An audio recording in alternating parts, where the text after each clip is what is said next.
dozens of positive remarks about the Prime Minister and the Field Marshal. I think our relationship is at an all-time high, and so it's a really good time to be here in Pakistan as a U.S. diplomat. How do you find Pakistani people and Pakistani food and culture? What do you say about this? I really think the national sport of Pakistan is hospitality. Oh. I mean, Pakistanis know how to treat people kindly and nicely. I really do like biryani. Oh. I think it's delicious. I love the spice level. Uh-huh. I am not the typical American in the sense that I do like spicy food. Local culture fuses with how American businesses do business, right? We just don't take. Yeah. Those businesses give back to their community through corporate social responsibility. How students and academic exchange program help build a long-term understanding between the countries? We have 75 years of the Fulbright program. Mm-hmm. We have over 9,000 Fulbright alumni that have studied in the United States at our premier universities all around the country. We have 4,000 institutes of higher education, universities, and colleges in the States. Just back in December, we inaugurated the new U.S. Educational Foundation in Pakistan building. We have the Fulbright program, which is the largest in the world, a nomination process from the embassy itself, which is the International Visitor Leadership Program, and that is sending people on short-term exchange programs. Yeah. Is there any U.S. Intention to hire manpower from Pakistan? You know, what do we do here to build up the economic opportunities for Pakistanis here in Pakistan?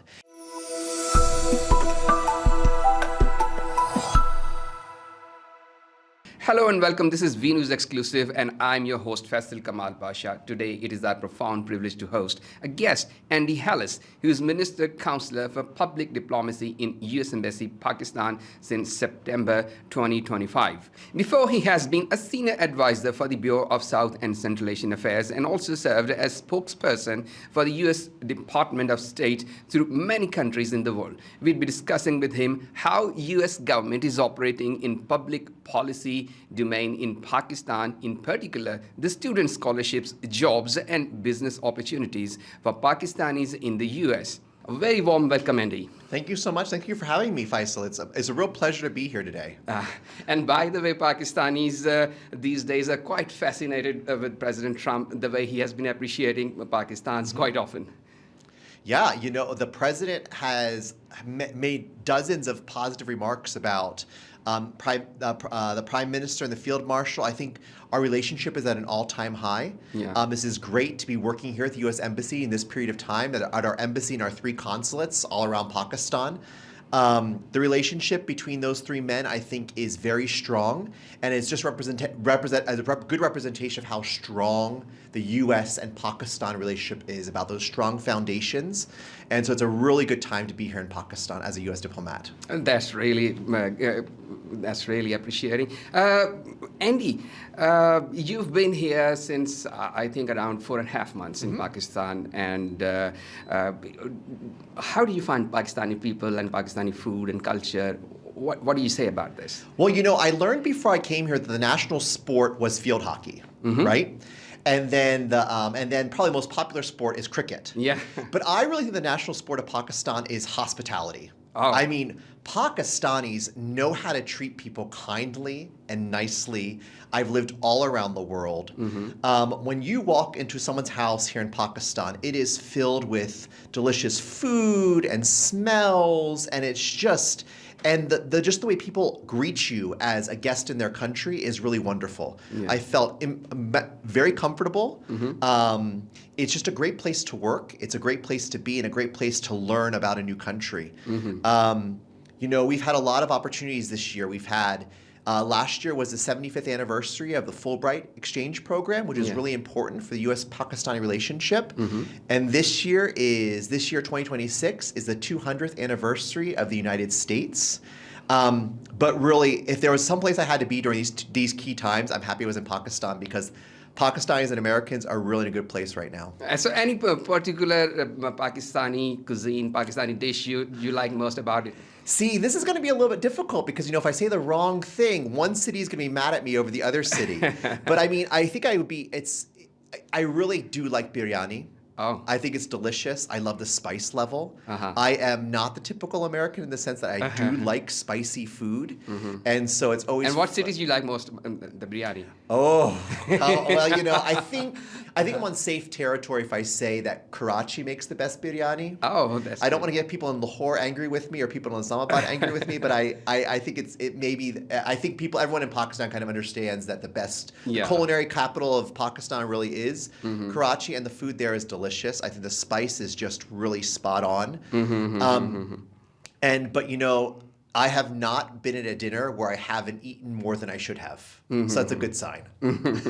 Okay. Do you listen to Pakistani music, Pakistani artists? You got any familiarity with it? I've been listen to the radio. I don't know a lot of the artists specifically, but what I think is so cool is that there's a really vibrant music scene here. And I know about Coca-Cola Studios, which have been going on, I think, for 16, 17, I think maybe even 18 years now. I'm not exactly sure. Yeah. But what I think is so cool about that is that here's this really traditional American company, Coca-Cola, that, it goes into the Pakistani market and decides, I'm not just going to have people buy our product. I'm actually going to give back to the community I live in, right? The community they're selling their product to. And they use those profits and those funds responsibly and invest back in the community to support local artists, whether they're a huge star or an up-and-coming star. And so I'm really looking forward to the new rollout of that and seeing some of those studios. I know, does it change from year to year, the location of it? And so maybe going to a new city where they're going to have a new studio would be kind of interesting for me. But I just think that that's a great way where local culture fuses with how American businesses do business, right? We just don't take.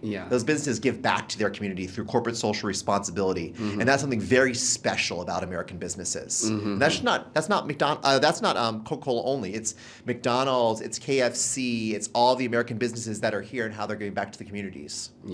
Okay, education has been a strong pillar of Pakistan in U.S. relationship, and that's our main subject for today. How students and academic exchange program help build a long-term understanding between the countries? That's a great question. And, I do this job I'm a public diplomacy professional in the State Department.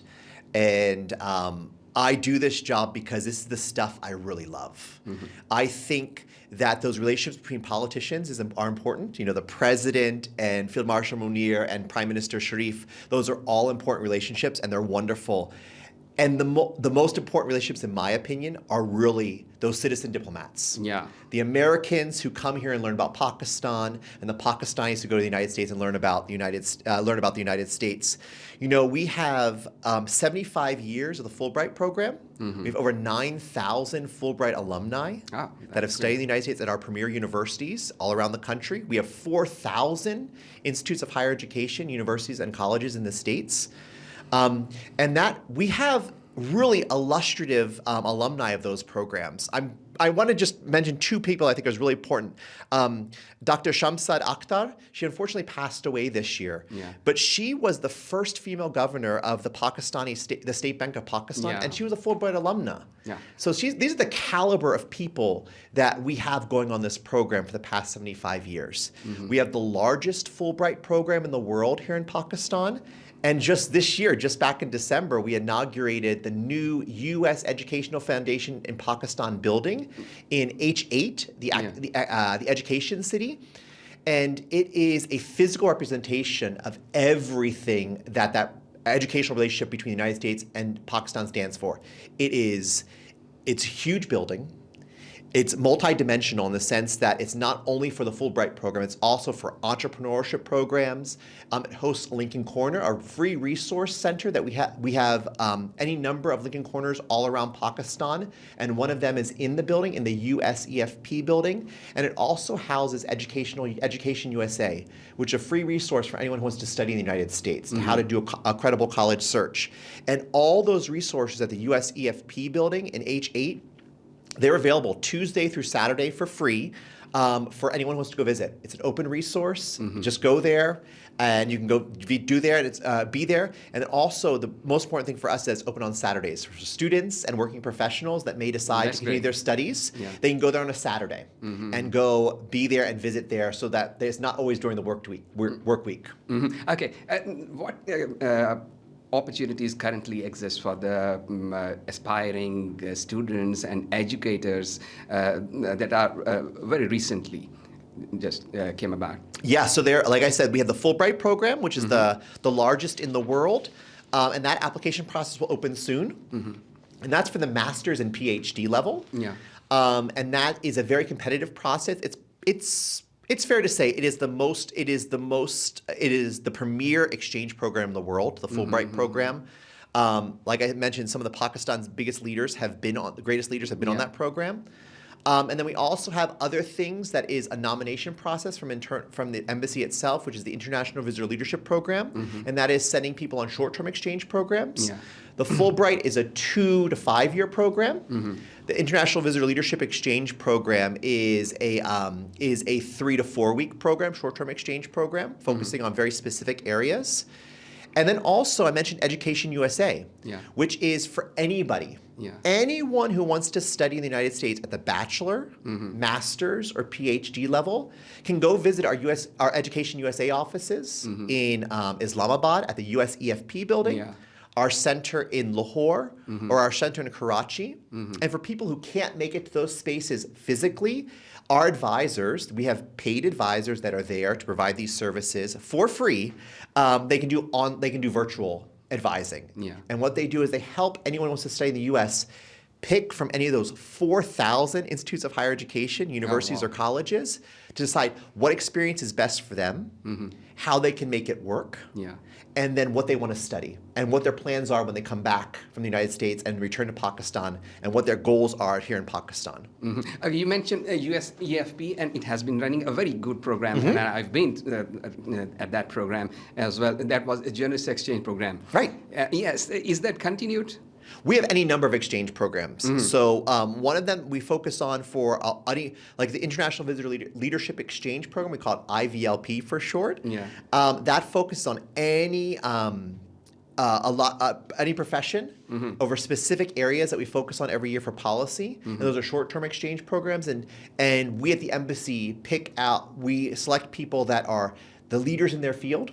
That we see they're emerging leaders in their field, that we think are going to be the next leaders of Pakistan, and we send them on a short-term exchange program to the States to learn from not only Pakistani counterparts, but also counterparts in the region, around the world, and from their American counterparts. Okay, all right. Okay, President Donald Trump has been quite often mentions Pakistan in his speeches, and recently he has directed his CEOs to invest in Pakistan. That would definitely create jobs in Pakistan. But is there any U.S. intention to hire manpower from Pakistan? So we're focused on, we always want to do, when we're looking at business investment, we're looking at how American businesses can invest in foreign countries. That's one of our mandates at the embassy, is to help American businesses break into markets around the world. We think the way that American businesses do business around the world is a very strong, if not the best model. Actually, I will say I think it is the best model. We mentioned about Coca-Cola, for example, when they were how they do with the Coca-Cola studio. When American businesses come in, they don't hire all Americans to work in their business, right? They look at the talented workforce in the country, and they say, how can we hire this talented workforce into our business? Because we have a devotion to making sure that we're hiring local talent, and that not only hiring local talent, but that we also want to make sure that we're giving back to the communities, these businesses. And so they find ways. I mentioned KFC, and not only does it make franchises all over the country, but one of their focuses here is to hire people with visual impairments. No, excuse me, with audio impairments. So people that can't hear very well, and so to how they can make sure that everyone in the economy has an ability to work and do a worthwhile job. And so I think that's really important about how American businesses invest here, is they do the holistic approach. And then, of course, there are people that a company that decides they would like to hire a really talented person from Pakistan to come work in the United States. And that is really a company-to-company decision. And then there's also a visa process involved with that I'm not exactly the expert on. But there's always opportunities for people to work for American companies here in Pakistan. The American companies are coming. They are opening up businesses here, and I think that's a really key factor. Okay. Could you just indicate how long will it take? I mean, the American companies coming to Pakistan after the recent announcement, like the mineral sectors, mines and mineral sectors. How long will it take to complete? We just signed a huge investment with Exim Bank to multi-billion-dollar investment to develop the critical minerals in Rofi. And so I think it's a really important element for where American businesses will move into that sector. Yeah. I don't want to time bound it because this is not necessarily an American government decision. It's a decision by each individual business to make. Okay. But we're seeing at the embassy a lot of interest. I think Pakistanis are seeing a lot of interest of Americans coming in, and so I think that's a really key thing to follow. But I don't exactly have a timeline on that. Pakistan has a very young population. There's a lot of youth here in Pakistan. How do you think that it is important to engage youth for building people-to-people contact and contact between the countries? If you want to focus on the relationship for the country for the next 20 years, focus on the current leaders. Yeah. If you want to focus on the relationship for the country for the next 50 years, focus on the young people, right? That's a challenge that we have all over the world for all countries, the young populations, especially in countries like Pakistan where the young population is so huge. One thing that we think is really important is providing them with credible information about those who want to study in the States, how to do that, and that's what Education USA is to really help these young people for free discover the university or college that's important to them, that's a good fit for them. And then also, what do we do here to build up the economic opportunities for Pakistanis here in Pakistan? And we think that investment of American businesses here. And I'm sorry, I misspoke before. It was Rokudik is where we're going. I had a little bit of a moment of Rokudik. I mean, that area is a huge area of opportunity for people in any number of fields to work with American businesses in this emerging market, a very important market. And I think that is something that we want to make sure that we have, that the Pakistanis that are young and getting their education, they're aligned with where the economy is going. Yeah. And it's something that Pakistan is taking very seriously, and it's something that my office in the public diplomacy section takes very seriously as well, and the embassy is working on to make sure that everything is in line with the future of Pakistan's economy. Andy, it's been lovely talking to you, and we could continue for hours and hours, but we got a limited time span for that. Any message you want to give to Pakistani people, especially youth? Yeah, what I want to say is that, all these spaces that I talked about, the US EFP building in H8 and our Education USA facilities, whether it's at the US EFP building here in Islamabad or in Karachi or Lahore, those are open. Those are free services. Go use them. We also have linking corners all around the country that provide free resources for anyone who's studying, whether it's to learn more about the US or to do research for your end of semester paper. We have databases that are free to Pakistani students or Pakistanis in general, like JSTOR and other databases that use same databases that are available to academics in the States are available for young people or anyone studying here in Pakistan. So whether you go to the USEFP building at H8, whether you go to Education USA to learn about studying in the United States, or any of our number of linking corners around the country, you're welcome. It's all free, and we'd love to see you there. And that's the end of discussion here for this show. I'm very much grateful, Mr. Andy Halus, for your participation in this program. For more news and updates, please watch vnews.pk.